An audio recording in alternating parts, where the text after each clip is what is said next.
할렐루야. 주님을 찬양하고 경배합니다. 이 시간 우리의 마음을 모아 주님을 찬양하는 시간을 갖도록 하겠습니다.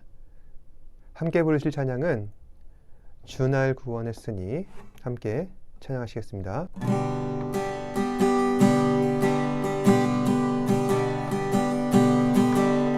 주 날 구원했으니 어찌 잠잠하리, 기쁨의 찬송 드리리.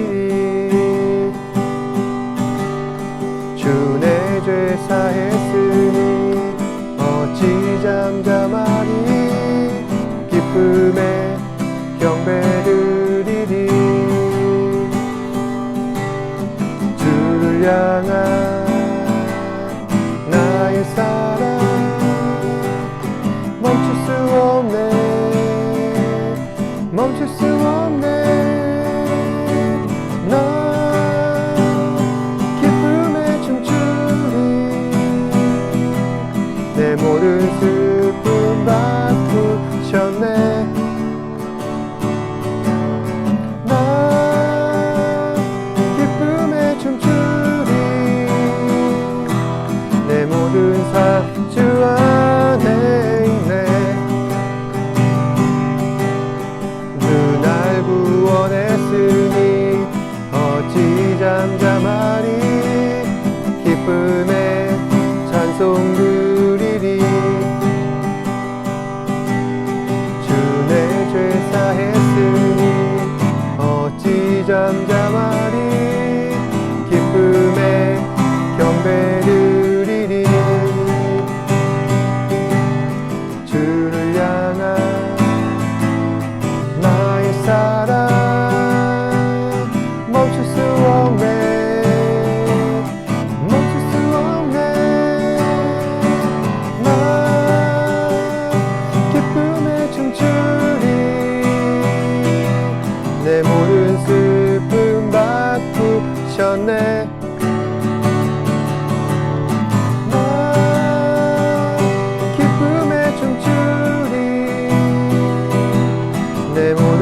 시작할 때 주의 일을 보겠네.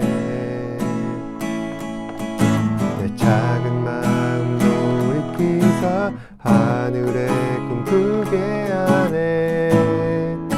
주님을 볼 때 모든 시선을 주님께 드리고 살아계신 하나님을 느낄 때 내 삶은 주의 역사가 되고 하나님이 일하기 시작하네. 성령이 나를 변화시켜 모든 두려움 사라질 때 주의 일을 보겠네. 태양 땅 한가운데서 주님 마음 알게 되리. 주님을 볼 때 모든 시선을 주님께 드리고 전능하신 하나님을 느낄 때 세상은 주의 나라가 되고 하나님이 일하기 시작하네. 성령이 나를 변화시켜 모든 두려움 사라질 때 주의 일을 보겠네. 태양 땅 한가운데서 주님 마음 알게 되리. 주님을 볼 때 모든 시선을 주님께 드리고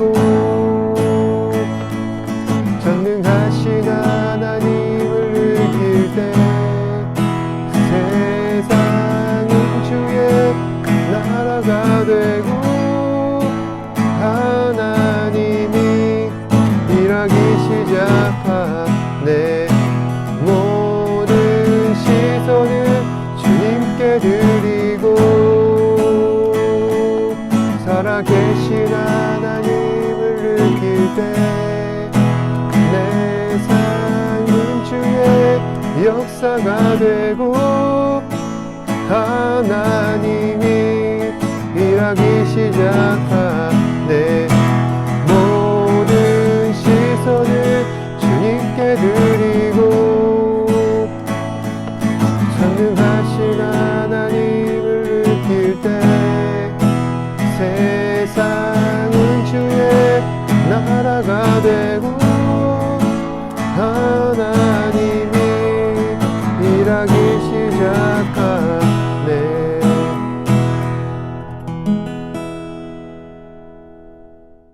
사도신경으로 신앙 고백을 하도록 하겠습니다.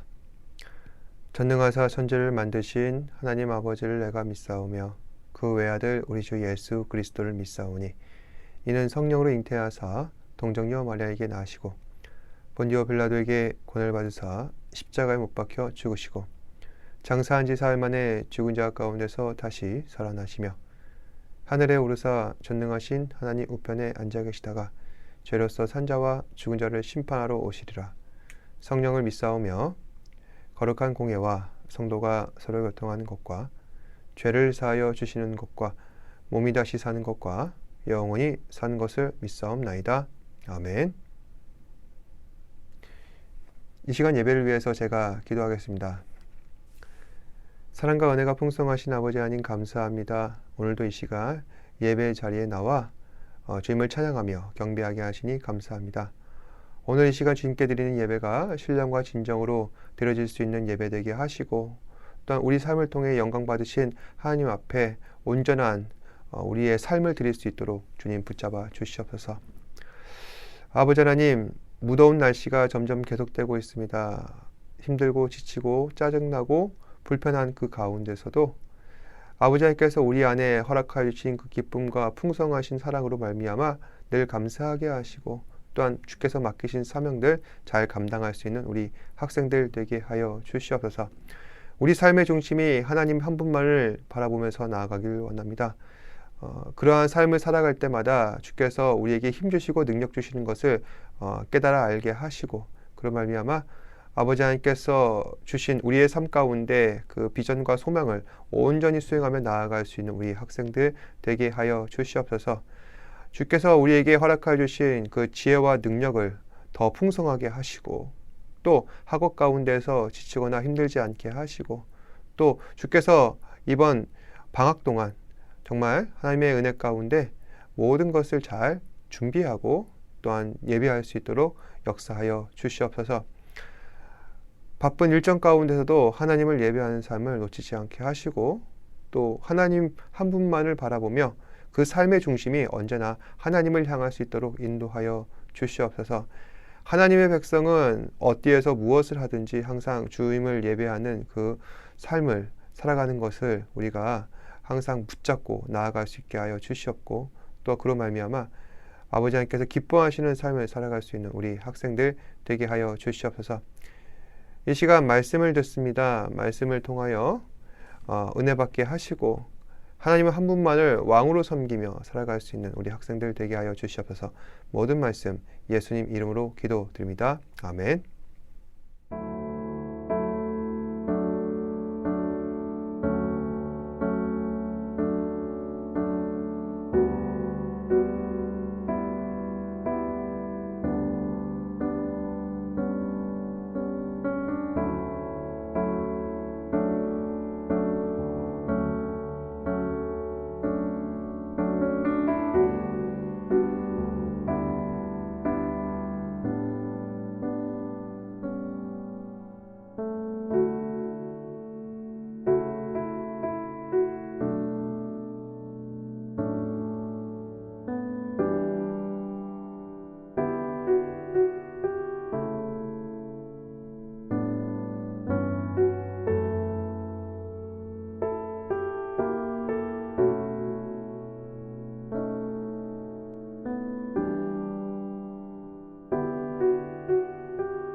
인간의 역사는 늘 항상 변함이 없습니다.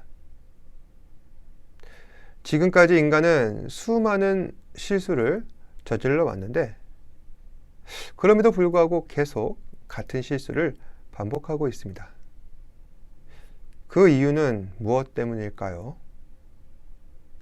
지난날의 과오를 망각하는 인간의 미련함과 우리 안에 있는 죄악으로 인한 부패한 본성 때문일 것입니다. 세상에 있는 수많은 사람들은 이 사실을 잘 알고 반성도 합니다. 하지만 어떤 사람들은 자신들의 잘못을 망각할 때가 참 많습니다. 그리고 또 같은 실수를 범합니다. 결국 죄악과 패망의 길로 향하는 이 미련한 사람들이 점점 더 많아지게 되고, 그로 인하여서 많은 사람들이 불행한 일을 겪게 됩니다. 오늘 본문에서 나오는 구약시대 이스라엘 백성들도 마찬가지입니다. 이스라엘은 하나님께서 택하신 백성들입니다. 그리고 그 선택받은 민족으로서의 자부심도 대단합니다. 그럼에도 이스라엘은 하나님께서 축복하시는 믿음의 길을 가는 것이 아니라 하나님을 거역하는 불행의 길을 갑니다. 특히 사사기 시절에 이스라엘은 여러 번 하나님을 배역했습니다. 이방 족속들을 따라 우상을 만들어 섬기고 문란하고 방탄한 삶을 살아가는 것입니다. 그로 인해 하나님께서는 이스라엘을 심판하시고 이스라엘은 하나님 앞에 은혜를 구합니다. 그럼에도 불구하고 상황이 나아지지 않자 이스라엘은 엉뚱한 결론을 내리는 겁니다. 이스라엘에 왕이 없어서 나라가 어지럽다. 사실 이러한 생각은 문제의 핵심을 잘못 짚은 것이라 할 수 있죠. 그 당시 이스라엘 백성들이 가진 문제는 왕이 없어서가 아니라 하나님을 왕으로 섬기지 않아서입니다. 이스라엘은 각자 자신의 소견대로 살아왔었고, 그래서 이방신을 섬겨왔습니다. 이스라엘은 이방신 또는 자기 자신을 왕으로 섬기고 있는 것입니다. 그러니 우리에게 왕이 없다 주장하고 있습니다.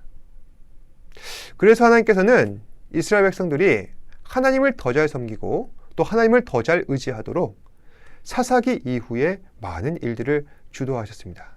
우선 사사기 시대를 끝내고 새로운 영적 지도자를 세우십니다. 그 사람의 이름은 사무엘입니다.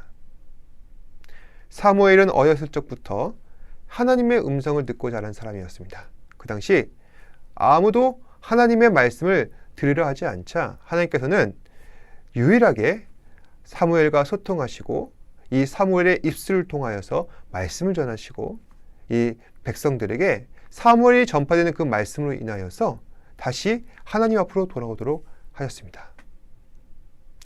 다음 두 번째는 언약궤를 빼앗아 가셨습니다. 언약궤란 무엇입니까? 십계명을 새긴 두 돌판을 넣어둔 상자를 말하는 것입니다. 이것은 하나님께서 이스라엘과 언약을 맺으셨다는 증거인과 동시에 하나님께서 이스라엘 백성들과 함께 하신다는 증거입니다. 그런데 하나님께서는 블레셋 사람들의 손으로 이 이스라엘에게서 언약궤를 빼앗아 가시는 것입니다. 그리고 인하여서 이스라엘 백성들을 낙심시키십니다. 이처럼 하나님께서 이스라엘 백성들을 낙심시키신 이유는 만약 이스라엘이 하나님을 의지하지 않는다면 너희는 아무것도 아니라는 사실을 깨닫게 하려 하신 것입니다. 그로 인해서 하나님을 더 의지하도록 하신 것입니다.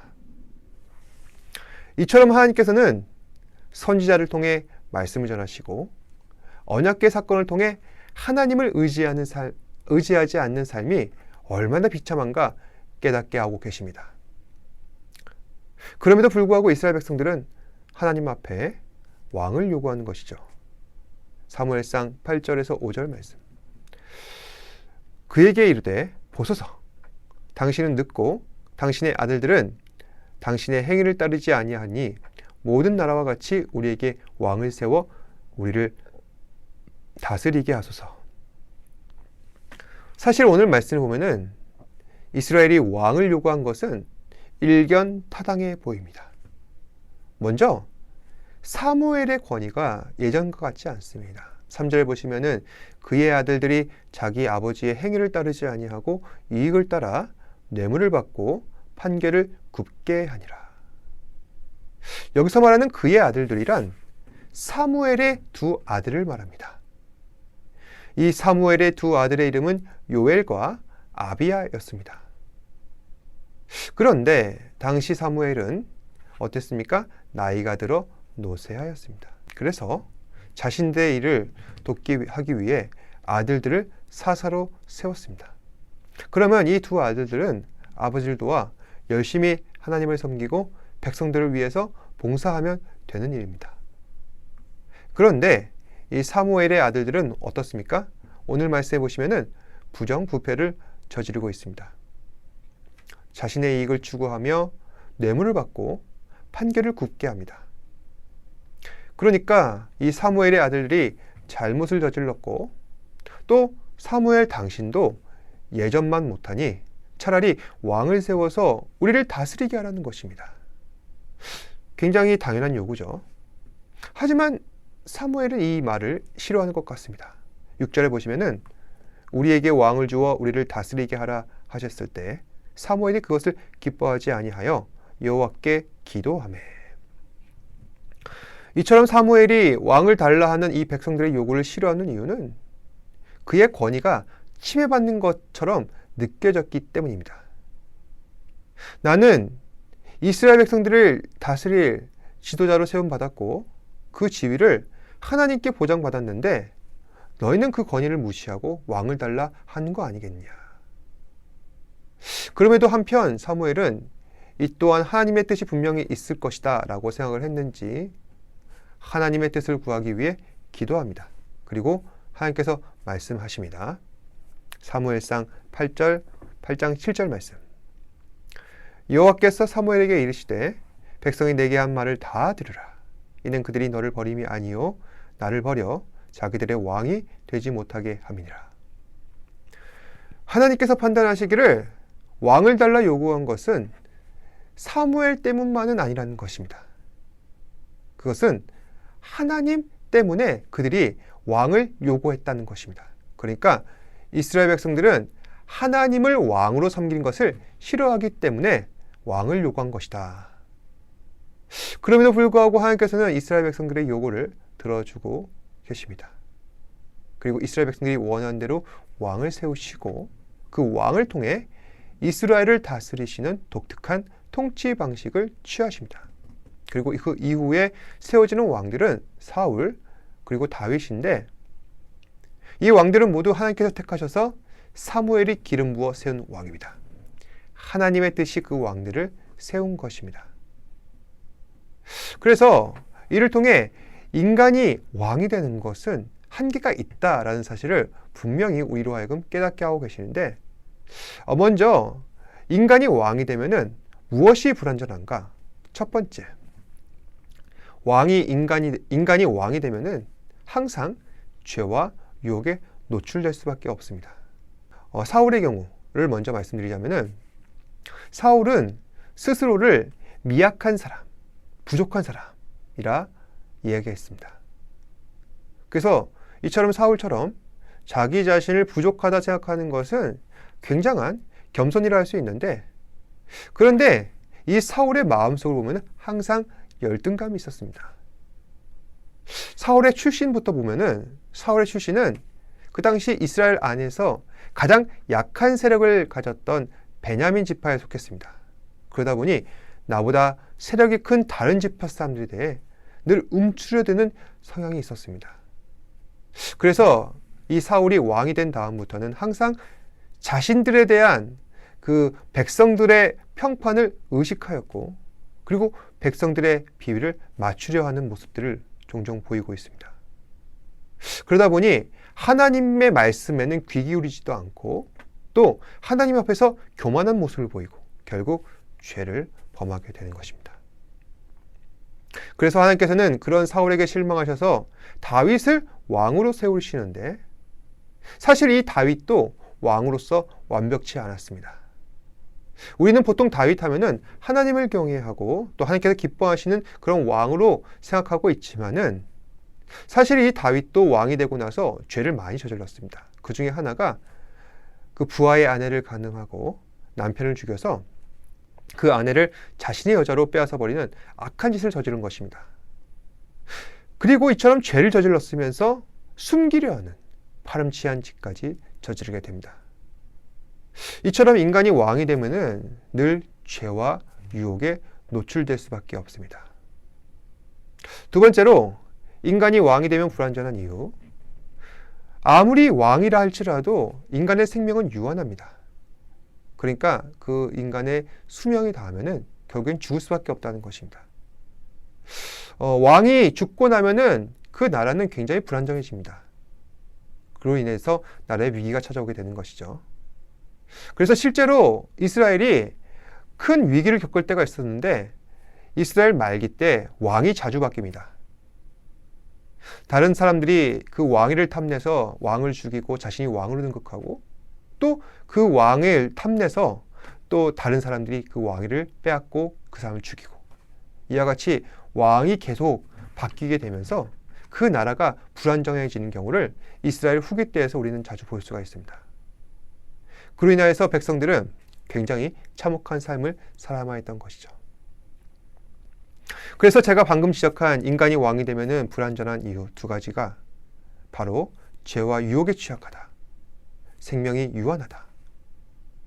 그럼 이와 비교를 해서 하나님께서 우리의 왕이 되어주셔서 다스리게 되신다면 어떤 일이 일어날까요? 하나님께서는 죄와 유혹에 빠지실 일이 없으셔서 언제나 안정되게 우리를 다스리시고 인도하시며 또 영원한 생명을 갖고 계시기에 앞으로도 영원토록 우리를 다스리시고 보호하신다는 것입니다. 이것은 우리에게 굉장히 중요한 통찰력을 줍니다. 죄가 없으시고 무한한 생명의 주인 되신 하나님, 그분께서 우리에게 나타나셔서 왕이 되셨는데 그분은 바로 예수 그리스도라는 것입니다. 예수 그리스도께서는 이 땅에 육신을 입으셔서 우리와 같이 되시고 또한 우리를 위하여서 십자가에 못 박혀 달려 돌아가심으로 우리의 죄를 완전히 사하시고 영원하시 왕이 되셔서 우리의 구원자, 구세주 또한 왕이 되어 주셨습니다. 따라서 우리는 예수를 왕으로 섬기고 예수님께 우리의 삶을 복종시켜서 하나님께서 기뻐하시는 삶을 살아가야 한다는 것입니다. 사랑하는 여러분, 하나님께서는 우리의 왕이 되십니다. 우리는 이 사실을 기뻐해야 할 줄로 믿습니다. 하지만 많은 사람들은 하나님께서 우리가 왕이 되어 주신다는 사실 앞에 별 감흥이 없는 것 같습니다. 그 이유는 무엇 때문일까요? 우리는 겉으로는 내색은 안 하지만 이미 내가 왕이다 라고 생각하고 있기 때문 아닙니까?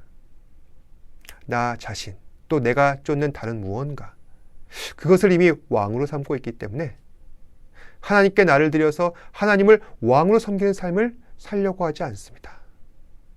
이 사실을 우리는 기억하고 또 되새기면서 정말 우리는 하나님을 왕으로 섬기고 있는지 생각하시고 또 하나님을 내 삶의 주인으로 인식하셔서 하나님 앞에 나의 전 존재를 드려 하나님을 온전히 섬기는, 왕으로 섬기는 그러한 삶을 살아가시는 저와 여러분 되시기를 주님의 이름으로 축복합니다. 기도하겠습니다. 사랑과 은혜가 풍성하신 아버지 하나님, 오늘도 우리에게 말씀을 주셔서 은혜 받게 하시고 또 하나님을 왕으로 섬기는 거룩한 주의 백성으로의 삶을 오늘도 살아가게 하셔서 믿음으로 살아가는 삶이 또 하나님을 왕으로 섬기는 살아가는 삶이 얼마나 귀하고 복된지 생각하게 하신 것 감사합니다. 주님, 우리는 우리의 인생의 주인이 아닙니다. 우리의 인생의 주인은 오직 예수 그리스도이십니다. 하지만 우리의 삶을 보면은 그렇지 못할 때가 참으로 많습니다. 해야 할 것이 많고 또 그것을 내가 주도해야 한다고 그러한 강박관념 때문에 하나님 앞에 우리의 삶을 맡겨드리지 못하는 그러한 경우가 참으로 많습니다. 용서하시고 우리를 변화시키셔서 예수 그리스도께서 우리의 삶의 주인이 되시며 또한 우리를 대신하셔서 십자가에 못 박혀 죽으신 그 희생의 사랑으로 우리를 보호하시고 왕으로서 우리를 다스리신다는 사실을 늘 잊지 않고 살아갈 수 있는 우리 사랑하는 학생들 되게 하여 주시옵소서. 항상 우리와 함께하여 주시옵고 늘 동행하여 주셔서 지치지 않고 곤비치 않게 하시고 믿음으로 하나님을 기뻐하는 삶을 살아갈 수 있는 우리 학생들 되게 하여 주시옵소서. 모든 것에 감사드리며 예수님 이름으로 기도드립니다. 아멘. 하늘에 계신 우리 아버지여, 이름이 거룩히 여김을 받으시오며 나라가 임하시오며 뜻이 하늘에서 이루어진 것 같이 땅에서도 이루어지이다. 오늘 우리에게 일용할 양식을 주시옵고 우리가 우리에게 죄 지은 자를 사하여 준 것 같이 우리 죄를 사하여 주시옵고 우리를 시험에 들게 하지 마시옵고 다만 악에서 구하시옵소서. 나라와 권세와 영광이 아버지께 영원히 있사옵나이다. 아멘. 힘을 내요 당신에게